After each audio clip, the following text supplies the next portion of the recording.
À une fête réservée aux hommes, je suis tombé sur une serveuse qui ressemblait exactement à ma femme.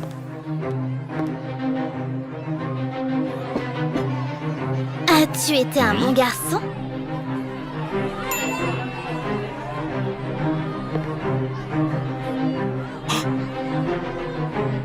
Une minute avant ça, Claire m'a envoyé un texto. Elle m'a dit qu'elle ne comptait pas m'attendre et qu'elle allait se coucher.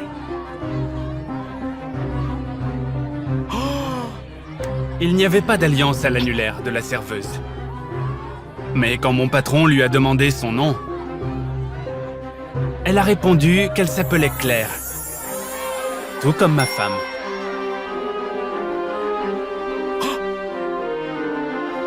Très enchanté, ma belle. C'est moi le patron ici. Je sens que nous allons beaucoup discuter aujourd'hui. Je n'arrivais pas à croire que ma Claire était capable d'une telle chose. J'ai donc commencé à lui envoyer des messages les uns après les autres. Où es-tu, Claire? Tu es à la maison? Mais elle n'a répondu à aucun d'entre eux.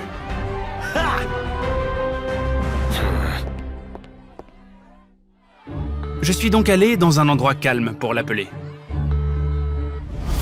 Mais mon patron m'a interrompu en me suggérant un pari dégoûtant. Je parie 100 $ que notre intello de Bruce parviendra à prendre le numéro de téléphone de cette nana. Le patron n'a accepté aucune excuse et m'a menacé de me priver de primes et de perspectives de carrière. J'ai fait semblant de bien vouloir accepter le défi. Mais à une condition. Je vais aux toilettes pour m'asperger de parfum aux phéromones. Pour qu'elle n'ait aucune chance de résister. En fait, il fallait que je sache si ma femme était à la maison. J'ai commencé à l'appeler sur FaceTime. Claire parlait d'une voix endormie et ne s'est pas empressée d'allumer la caméra. « Montre-moi ton visage. Je veux t'embrasser au moins à travers l'écran. » Quand elle a allumé la caméra, j'ai eu l'impression qu'on m'enlevait un poids des épaules.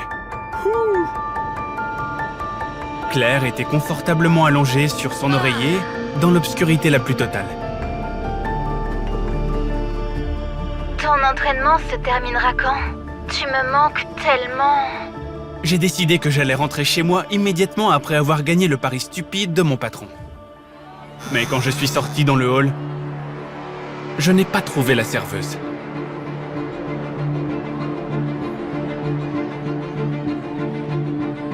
Nous avions pensé que tu as comploté avec elle. Parce que dès que tu es allé aux toilettes, elle s'est éclipsée après toi. Je me suis dirigé vers la porte des toilettes. Et j'ai vu la serveuse sortir de là, avec un gros oreiller sous le bras. Pourquoi la serveuse avait-elle un oreiller pour aller aux toilettes? Je ne savais pas comment aborder la serveuse pour obtenir son numéro de téléphone. Mais heureusement, mon patron a décidé d'annuler le pari. Cette tâche est bien trop facile. Regarde. Même un mort pourrait prendre le numéro de téléphone d'une fille aussi facile. J'ai vu mes collègues jouer au lancer d'olive avec la serveuse. Un jeu où le décolleté de la jeune femme servait de panier.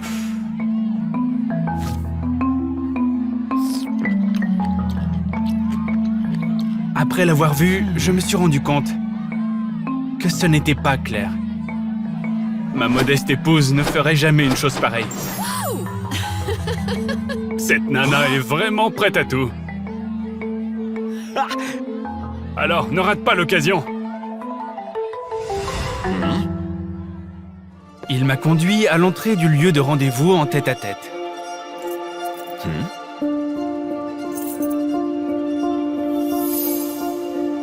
Tu me demandes toujours ce qu'il faut pour être promu.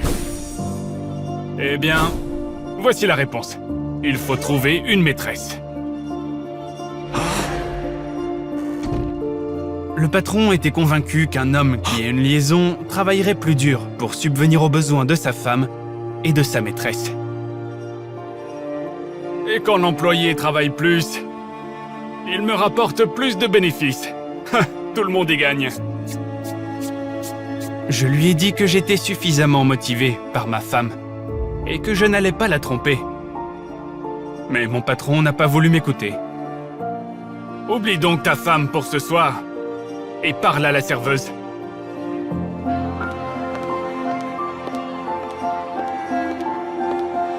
J'ai négocié avec le gérant du bar pour qu'il la laisse sortir plus tôt.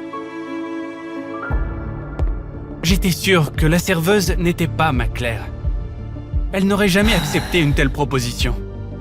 Mais quand j'ai vu l'alliance sur une pile de ses effets personnels, j'ai commencé à douter. C'est pourquoi j'ai décidé de vérifier si c'était Claire. Je lui ai demandé de prendre un selfie, avec l'horloge de notre maison, en arrière-plan. En attendant sa réponse, j'ai entendu une voix de femme venant du couloir. Pour qui me prenez-vous? Je n'ai pas donné mon accord. Tu n'as pas le choix. J'ai donné de l'argent à ton patron.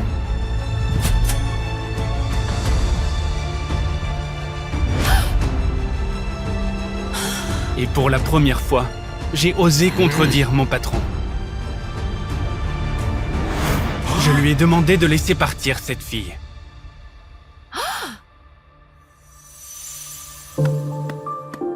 Avec une attitude comme la tienne, la seule chose sur laquelle tu peux compter, c'est le nettoyage des toilettes. Ces mots m'ont fait mal, car j'étais en train de rembourser l'hypothèque. Mais la serveuse m'a calmé, en disant une phrase que ma femme me répétait toujours. Ne t'inquiète pas, tu ne peux pas gagner tout l'argent du monde.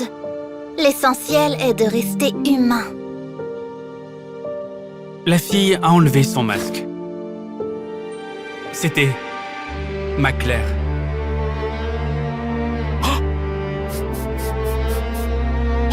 Elle m'a proposé d'aller dans un salon privé pour avoir enfin une conversation ouverte, surtout. Ma femme m'a avoué qu'elle travaillait à temps partiel comme serveuse pour m'aider à rembourser l'hypothèque plus rapidement. J'ai honte d'avouer. Tu avais un travail normal et j'ai dû travailler dans cet endroit horrible. J'ai également été totalement honnête avec Claire. J'ai avoué que mon travail pouvait difficilement être qualifié de normal. Parce qu'au nom de l'évolution de ma carrière, je devais supporter les caprices de mon patron. Je suis désolé de t'avoir menti à propos de la formation de nuit. Je ne savais pas comment te le dire. Claire a proposé de tout oublier et d'en tirer les conclusions.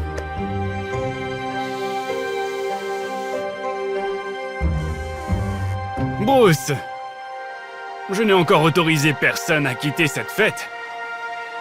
Tu vois, tu ne réussiras jamais. Aussi longtemps que tu seras un mari aussi collet monté. J'ai dit à mon patron qu'il pouvait me licencier. Parce que j'ai fermement décidé de ne pas laisser les autres me maltraiter. Et de ne plus jamais cacher la vérité à ma femme.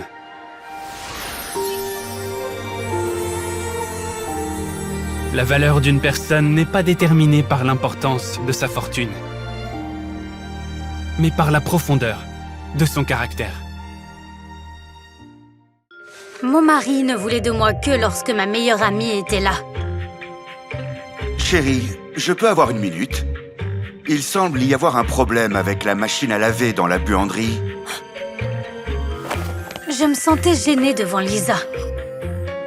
Cependant, après 10 ans de mariage, les moments d'affection étaient devenus si rares que je ne pouvais pas me permettre de les manquer. Alors que nous le faisions, Roger m'a soudain appelée Lisa. Mais c'était quoi ça? Est-ce que j'ai bien entendu? Je suis désolé, chérie. Je t'aime très fort, mais quand je vois ta meilleure amie, je ne peux pas m'en empêcher. Elle m'excite beaucoup. Quand je suis revenue, Lisa a tout de suite compris qu'il se passait quelque chose. Est-ce que tout va bien? Oui, en fait, non. Nous avons de gros problèmes avec la machine à laver. Je lui ai demandé de partir et j'ai dit à mon mari que c'était la dernière fois qu'il la voyait. Roger n'a pas argumenté et a fait de son mieux pour se racheter. C'était un moment de faiblesse. Pardonne-moi. J'ai choisi de ne pas en faire toute une histoire.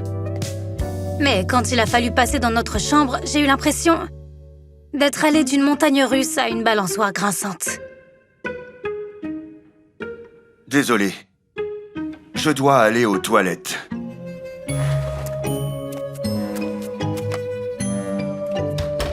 Quelques minutes plus tard, Roger est revenu, prêt à passer à l'action.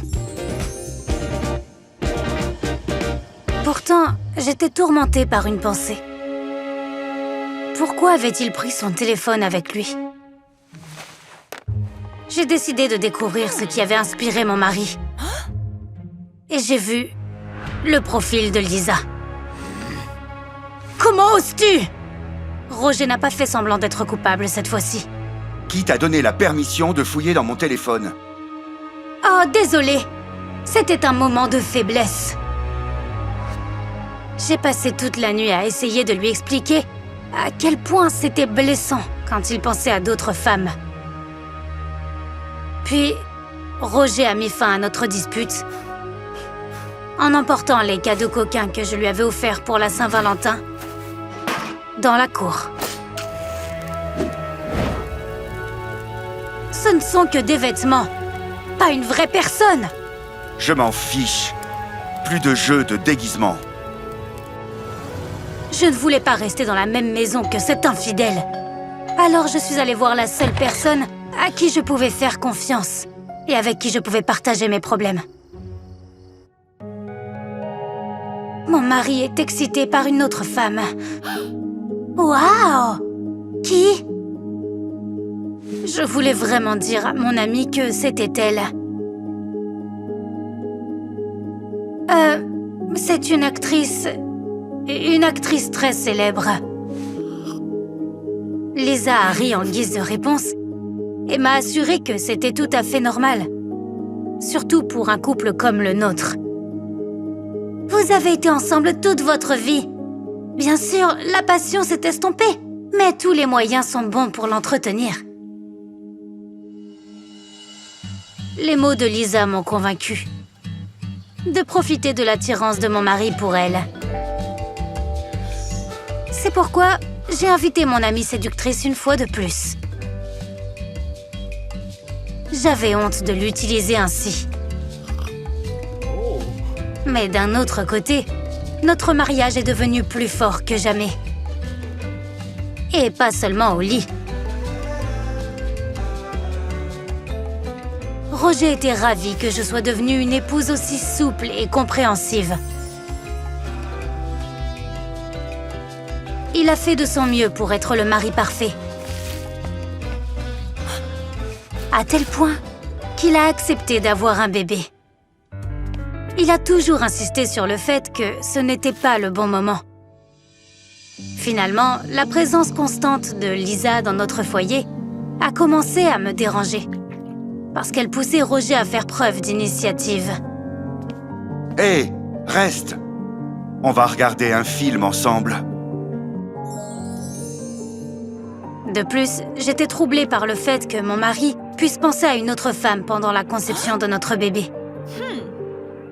Lorsque Lisa a reçu une offre d'emploi pour Londres, j'ai insisté pour qu'elle l'accepte. Mais vous allez tellement me manquer. Tu nous manqueras aussi, mais tu dois poursuivre ton rêve. J'ai décidé d'organiser une fête d'adieu pour Lisa. Pour que Roger puisse la voir pour la dernière fois. C'était une grosse erreur. Lors de la fête, Lisa a trop bu. Et a raconté notre petite expérience à l'université. Je pensais que nous étions les premiers l'un pour l'autre. Il semble que tu m'aies menti. Je suis désolée, mais ça compte vraiment? J'ai imploré son pardon. Et Roger a accepté à une condition. Tu vas proposer à Lisa de passer la nuit avec nous. Je pensais que mon mari était devenu fou. Mais il a maintenu sa position. Elle partira bientôt et on sera occupé par les responsabilités parentales. Amusons-nous une dernière fois. Faisons quelque chose dont on pourra se souvenir dans nos vieux jours. J'ai parlé à Lisa de l'idée de mon mari d'amener une personne de plus dans notre lit. Waouh! Vous êtes plus intéressant qu'il n'y paraît.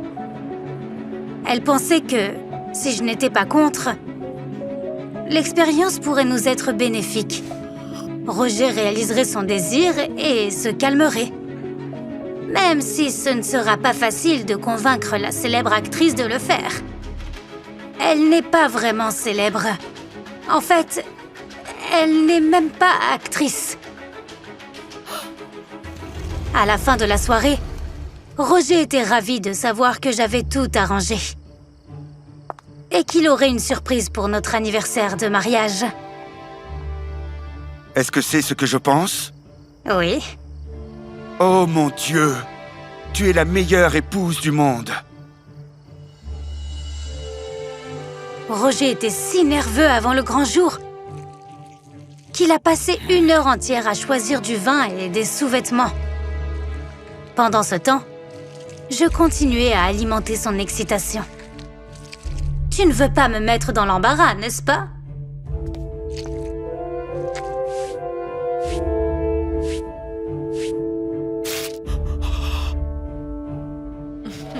Roger a apprécié sa séance d'épilation à la cire.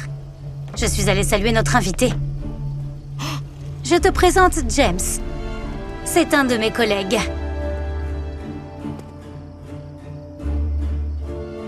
Salut. Qu'est-ce qu'il fait ici? J'ai expliqué à Roger que ça ne me dérangeait pas de faire un plan à 3.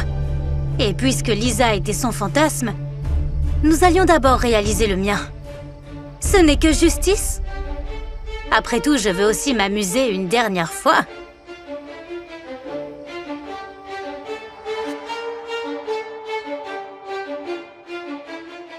Roger a été morose toute la soirée.